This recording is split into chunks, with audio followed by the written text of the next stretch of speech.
నమస్కారం. శ్రీ చదివే స్పార్టకస్ నవలను విని ఆనందిద్దాం. సెనెట్ సభ్యులలో ఒక మార్పు వచ్చింది. వినడంలో మరింత ఆసక్తి, ద్వేషం కనిపిస్తున్నాయి. బిగుసుకుపోయి కూర్చున్నారు. ఆ క్షణం గ్రాంచియస్కు మరుపురాదు. ఆ క్షణమే స్పార్టకస్ను వాళ్ళకి పరిచయం చేసింది. ఎక్కడివాడీ స్పార్టకస్? చాలామంది ఓ మూలం అంటూ ఏడుస్తుంది. ఒక చరిత్ర ఉంటుంది. ఒక ప్రారంభం ఉంటుంది. ఒక స్థలం, ఒక దేశం, ఏదో ఒకటుంటుంది. కానీ స్పార్టకస్కివేం లేవు. చావగా మిగిలిన ఒక సైనికుడి పెదవులపై పుట్టాడీ స్పార్టకస్. ఆ సైనికుడిని చావకుండా చేసింది కూడా ఆ స్పార్టకస్సే. అతను బ్రహ్మరాక్షసి కాడు. మహోదగ్ర భయంకర స్వరూపుడు కాడు. మామూలు బానిస. కానీ అతను చూపినది సవిస్తరంగా చెప్పాలి. ఆ ముఖం నాకో గొర్రెముఖాన్ని జ్ఞప్తికి తెచ్చింది. ఒక చొక్కా తొడుక్కున్నాడతను. బరువైన ఇత్తడి బెల్టు, ఎత్తయిన బూట్లు ఉన్నాయి. కవచం, శిరస్త్రాణం లేవు. అతని చొక్కా మీద రక్తం మచ్చలున్నాయి. ఒకసారి చూస్తే అతని ముఖం మర్చిపోలేం. నాకతన్ని చూస్తే భయమేసింది. తక్కిన వాళ్ళని చూస్తే భయం లేదు. కానీ ఇతనంటేనే నాకు భయం. అతను థ్రేషియన్ అని నీకెలా తెలుసు? అతని మాటలను బట్టి అనుకున్నా. థ్రేషియన్లు మాట్లాడుకోగా నేను పూర్వం చాలా మాటలు విన్నాను. అతను లాటిను సరిగ్గా మాట్లాడలేదు. ఆ ఆరుగురిలోనూ మరో థ్రేషియన్ కూడా ఉన్నాడు. మిగతా వాళ్ళు గాళ్ళు. డేరాలో శవాన్ని బయట పారేశారు. వరీనియస్ గ్లాబ్రూస్ తాలూకు కవచం వగైరా అన్నీ తీసి మంచం మీద పెట్టారు. అందులో ఆ అధికారి దండం కూడా ఉంది. పగిలిన ముక్కున్న మనిషి ఆ దండాన్ని పట్టుకుని నాకు చూపిస్తూ నన్నడిగాడు. రోమన్, ఇదేమిటో నీకు తెలుసా? అని. సర్వోత్కృష్టమైన రోమన్ సెనేటు తాలూకు హస్తం అన్నాను నేను. అప్పుడతను తన పేరు చెప్పాడు. నా పేరు స్పార్టకస్. రోమన్, జ్ఞాపకముంచుకో, నా పేరు స్పార్టకస్. అతనింకా అన్నాడు. నిన్న మీరా ముగ్గురు బానిసలను ఎందుకు చంపారు రోమన్? ఆ బానిసలు మీకేం హాని చెయ్యలేదే. కవాతు చేస్తున్న సైనికుల్ని చూడ్డానికి వచ్చారంతే. అదేనా వాళ్ళు చేసిన తప్పు? ఏం జరిగిందో చెప్పడానికి ప్రయత్నించాను. రెండో పటాలంలోని వాళ్ళే ఆమెను చెరిచి ఆ ముగ్గుర్నీ చంపారని చెప్పాను. నేను మూడో పటాలం వాడినని, నాకేమీ తెలియదని కూడా చెప్పాను. ఆ ముగ్గురు బానిసలను చంపినప్పుడు మేం తప్ప ఆ చుట్టుపక్కల మరెవరూ లేరు. కానీ వీళ్ళకెలా తెలిసిందో నాకు బోధపడలేదు. మేం చేసిన ప్రతి పని వాళ్లకు తెలుసు. మేం కేపువాకు ఎప్పుడు వచ్చామో, అక్కడి నుండి ఎప్పుడు బయలుదేరామో అన్నీ వాళ్లకు తెలుసు. ఇదంతా అతని పాముకళ్ళల్లో ఉంది. ఇదంతా అతని గొంతులో ఉంది. అతనా గొంతునెప్పుడూ హెచ్చించడు. ఒక కుర్రాడితో మాట్లాడినట్లు మాట్లాడ్డం మొదలెట్టాడు నాతో. నేనలాటి వాటికి మోసపోను. అతనో హంతకుడు. అది అతని కళ్ళల్లో కనిపిస్తుంది. ఆ రాత్రి వాళ్ళు చంపిన పక్కీలో అంత దారుణంగా మల్లులు తప్ప మరెవరూ చంపగలరు. నాకు తెలుసు. కొందరు మల్లులు. గ్రాచియస్ గొంతు అభ్యంతరం చెప్పింది. సైనికుడు తన మాటల ప్రవాహంలో పడి తానే కొట్టుకుపోతున్నాడు. గ్రాచియస్ కొంచెం నిశితంగానే అన్నాడు. నీకేమేం తెలుసో వాటన్నిట్లో నాకు ఆసక్తి లేదు. నీకు ఆ బానిసలకు మధ్య జరిగిందేదో అదే మాక్కావాలి. జరిగిందిది. మొదలుపెట్టిన వెంటనే ఆగాడు సైనికుడు. నిద్రపోతూ అప్పుడే కళ్ళు తెరిచిన వాడిలా చూశాడు. వణికాడు. చెప్పుకొని పోయాడు. ఈ దండం స్పార్టకస్ చేతిలో ఉంది. దాని పొడవునా వేళ్ళతో రాస్తున్నాడు. ఇంతలో దాన్ని నా మీదకు విసిరిపారేశాడు. సైనికుడా, తీసుకో. రోమన్, తీసుకో. నేను తీసుకున్నాను. ఇప్పుడు నువ్వు ఉత్కృష్టమైన సెనెట్ తాలూకు హస్తానివి అన్నాడతను. ఏమీ కోపంగా లేడు. ఎప్పుడూ బిగ్గరగా మాట్లాడనూ లేదు. ఇదంతా ఏదో మామూలు విషయంలా తోచిందతనికి. అందుకే యథాలాపంగా మాట్లాడేశాడు. నేనా పరిస్థితుల్లో అసహాయుడిని. లేకపోతే ఈ పవిత్రమైన రాజదండాన్ని తాకిన నేను చావను. అది ముట్టుకున్నందుకు నిన్నెవరూ శిక్షించరులే. గ్రాచియస్ హామీ ఇచ్చాడు. ఇప్పుడు నువ్వు ఉత్కృష్టమైన రోమన్ సెనెట్ హస్తానివి. మళ్ళీ అన్నాడు స్పార్టకస్. ఈ ఘనమైన రోమన్ సెనేట్కు చాలా పొడుగాటి హస్తమే ఉంది. ఆ హస్తానికి చివర మిగిలిందల్లా నువ్వు. అక్కడ కూచుని అతను నాకేసి అలాగే చూస్తున్నాడు. నువ్వు పౌరుడివేనా రోమన్? అవునన్నాను నేను. తల ఊపి కొద్దిగా నవ్వాడు. నీకో సందేశం ఇస్తా. ప్రతి మాట నేనెలా చెప్తే అలా చెప్పు వాళ్ళకి అన్నాడతను. సైనికుడు చెప్పడం ఆపాడు. ఒక బానిస ఇచ్చిన సందేశం ఏమిటని అడగడం అతనికిష్టం లేదు. కానీ వినాలి. కొంతసేపయ్యాక గ్రాడ్యుస్ సైనికుడిని మాట్లాడమన్నాడు. మాట్లాడలేను. నిన్ను మాట్లాడమని సెనెట్ ఆజ్ఞాపిస్తుంది. అవి ఒక బానిస మాట్లాడిన మాటలు. నాకు నోరెలా తిరుగుతుంది? చాలోయ్ చాలు గ్రాడ్యుస్ అన్నాడు. ఆ బానిసతో ఏం చెప్పమని చెప్పాడో చెప్పు. స్పార్టకస్ చెప్పిన మాట లా సైనికులు చెప్పాడు. అన్ని సంవత్సరాలు గడిచిన పిమ్మట గ్రాడ్యుస్ ఉంచుకున్నంత మటుకు అతను చెప్పిన మాటలివి. ఆ మాటలు జ్ఞప్తికి తెచ్చుకున్నప్పుడల్లా గ్రాడ్యుస్కో దృశ్యం అగుపించేది. నీలం చారలు, పసుపు పచ్చని చారలు ఉన్న పెద్ద డేరా. అది రోమన్ సేనానిది. సేనాని మంచం మీద స్పార్టకస్ కూచుని ఉంటాడు. అతని చుట్టూ సైనికోద్యోగులైన మల్లులుంటారు. అతనికెదురుగా భయకంపితుడై, క్షతగాత్రుడై, అంతా చావగా మిగిలిన ఒకే ఒక్క రోమన్ సైనికుడు సెనెట్ హస్తాన్ని అంటే అధికార దండాన్ని పట్టుకొని నిస్సహాయుడై నిలబడి ఉంటాడు. సెనెట్ వద్దకు తిరిగి వెళ్ళు స్పార్టకస్ చెప్పాడు. ఈ దంతపు దండాన్ని వాళ్ళకియ్యి. నేను నిన్ను రాయబారిని చేస్తున్నా. ఇక్కడ చూసిందంతా చెప్పు. వాళ్ళు మా మీదకు పటాలాలు పంపారని, వాటిని మేం నాశనం చేశామని చెప్పు. వాళ్ళకి మేం బానిసలమని, మాట్లాడగల పనిముట్లని, గొంతుగల పరికరాలమని చెప్పు. మా కంఠస్వరాన్ని వాళ్లకు వినిపించు. ఈ చండాలపు రోమ్, ఈ సెనెట్తో ప్రపంచం విసిగిపోయిందని మేమన్నామని చెప్పు. కొరడా దెబ్బల సంగీతం విని ఈ ప్రపంచం ముగిసిందని కూడా చెప్పు. ఉన్నతమైన రోమన్లకు ఆ పాట ఒక్కటే తెలుసు. ఆ పాట ఇక మేమెప్పుడూ వినదల్చుకోలేదు, వినం. ఆదిమానవులందరూ ఒకేలాగే ఉండేవారు. వాళ్ళు శాంతియుతంగా జీవించేవాళ్ళు. వాళ్లకున్న ఆస్తి అంతటినీ సమిష్టి ఆస్తిగా పరిగణించేవారు. కానీ ఇప్పుడు 2 వర్గాలున్నాయి. 2 రకాల ప్రజలున్నారు. ఒకరు బానిసలు, వేరొకరు యజమానులు. మీ యజమానుల సంఖ్య కన్నా మేం 1000 రెట్ల అధికం. మేం మీకన్నా బలవంతులం. మానవులలోని మంచి అంతా మా సొత్తు. మా స్త్రీలను మేం గౌరవిస్తాం. వారి సరసన నిలిచి దుర్మార్గాన్ని ప్రతిఘటిస్తాం. కానీ మీ స్త్రీలను మీరు కులటలుగా తయారు చేస్తారు. మా స్త్రీలను జంతువులుగా చూస్తారు.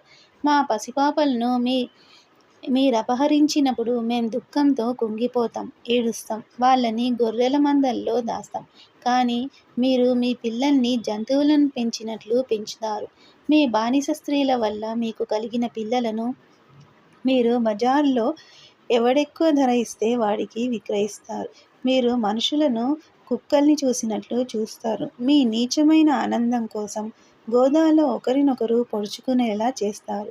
మీ స్త్రీలు మేం చంపుకుంటుంటే, మేం దిశమొలలతో నిలబడితే వింత చూస్తారు. కుక్కపిల్లల్ని తొడమీద పడుకోబెట్టుకొని తినుబండారాలను తినిపిస్తూ మారణహోమాన్ని చూస్తారు మీ కులకాంతలు. ఎంత నీచులు మీరు! ఎంత ఏహ్యమైన వాళ్ళు మీరు! మానవ జీవితాన్ని ఎంత కలుషితం చేసేశారు మీరు! కలలు కనే మానవుడిని, నిర్మాణాత్మక కృషిని సల్పే మానవ హస్తాలను, వారి నుదిటి చెమటను, వారి జీవనస్రవంతి అయిన రక్తాన్ని మీరు వేళాకోళంగా వెక్కిరింతగా తయారు చేశారు. జీవితం విలువను నాశనం చేశారు మీరు. చంపడం కోసమే చంపే స్వభావం మీది. చంటి పిల్లల చేత గనుల్లో పని చేయించి ఆ పసికందుల్ని చిన్నతనంలోనే చంపుతారు. ప్రపంచాన్ని దోపిడీ చేసే గజదొంగలై మీరీ వైభవాన్ని సమకూర్చుకున్నారు. ఇది వాగగల పనిముట్టు చెప్పిన మాటలని చెప్పు. వాళ్ళ సైన్యాలను మా మీదకు పంపమని, ఆ పంపిన సైన్యాలను మేం ధ్వంసం చేసి పారేస్తామని, ఆ సైన్యాల ఆయుధాలే మేం తీసుకొని మీ ఆయుధాలతో మిమ్మల్నే చంపుతామని చెప్పు మీ సెనేట్తో. మేమో పిలుపు ఇస్తాం. బానిసలంతా లేవండి.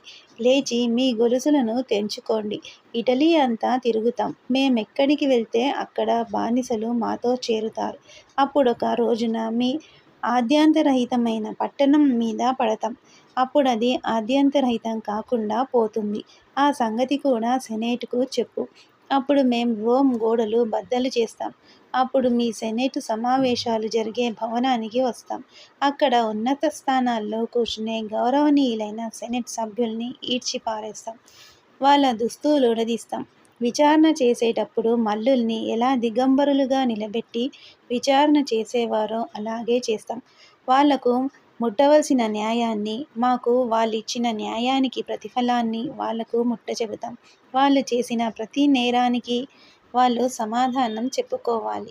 ఇవన్నీ వాళ్లకు ముందుగానే చెబితే వాళ్ళు దీనంతకు సంసిద్ధులవుతారు.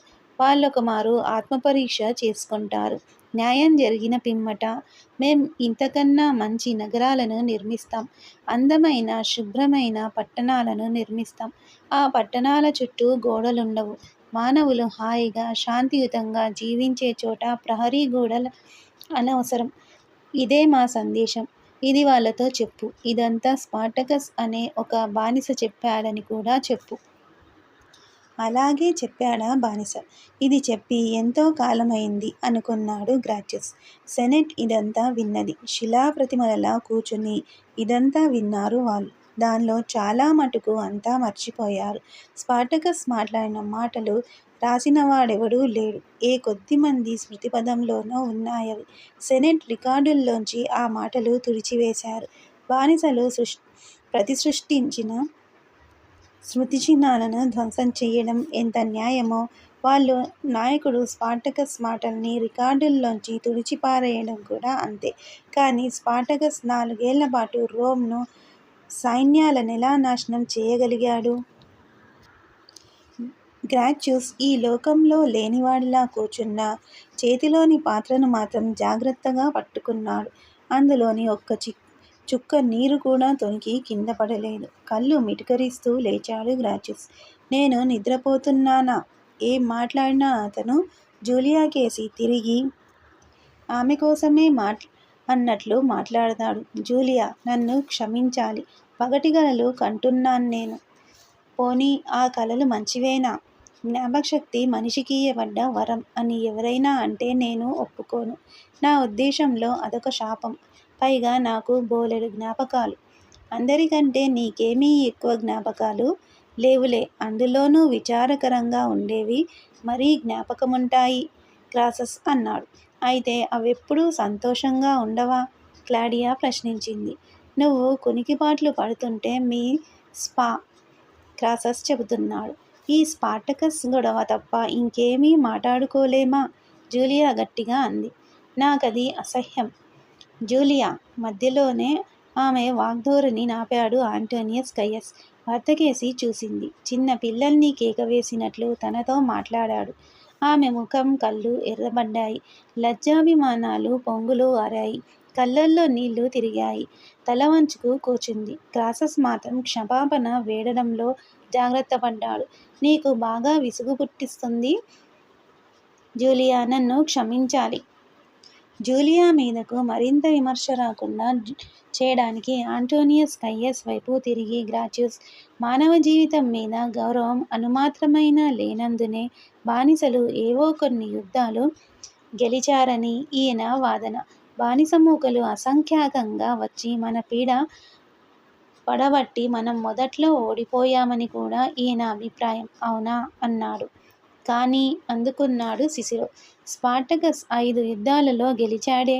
మన పటలాలను ఓడించిన సంఘటన ఒక్కటే కాదు, బ్రహ్మాండమైన కాన్సులర్ సైన్యాలను అతడు నాశనం చేసి వాటి ఆయుధాలను లాక్కుని చేసిన 5 పెద్ద యుద్ధాల గురించి నే మాట్లాడుతున్నాను.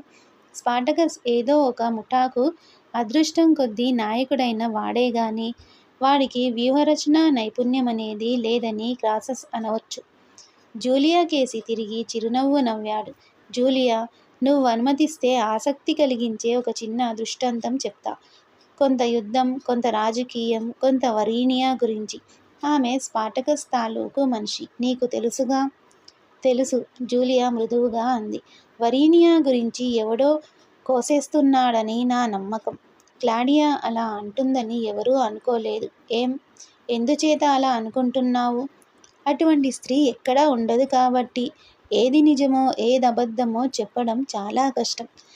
నేనొక దాడిలో పాల్గొన్నాను. ఆ తర్వాత కొంతకాలానికి ఆ దాడి గురించే రాసిన దాన్ని చూశాను. జరిగిన దానికి, రాసిన దానికి ఏ కోశానా పొందిక లేదంటే నమ్మండి. నేను పాల్గొన్న దాడి అదేనా అని ఆశ్చర్యపోయా. అన్నీ అలాగే ఉంటాయి. దానిలో కూడా నిజం ఉందని హామీ ఇవ్వను గాని నమ్మడానికి తగ్గ కారణాలు లేకపోలేదు. నేను నమ్మాను కూడా. క్రాసస్ చెప్పాడు. సేనాధిపత్యం నా కంటగట్టేసరికి చాలా సంవత్సరాల నుంచి యుద్ధం కొనసాగుతోంది. మరొక వైద్యుడు మందిచ్చి పెదవి విరిచిన రోగికి చికిత్స చేయడం ఎలాగో ఒకడి నాయకత్వంలో ఓడిపోతున్న సైన్యాలకు మరొకడు వచ్చి నాయకత్వం వహించి నడపడం అంత కష్టం. దానికి తోడు ఈ బానిస యుద్ధాలలో పాల్గొనడం వల్ల కీర్తి రాదు సరికదా. ఓటమి కనుక సంభవిస్తే తల మీద వెంట్రుకలుంచరు. స్పార్టకస్ చేతిలో 5 బ్రహ్మాండమైన సేనలు సర్వనాశనమయ్యాయి. శ్రీ ఛానల్ స్పార్టకస్ నవలను వింటున్నందుకు ధన్యవాదములు.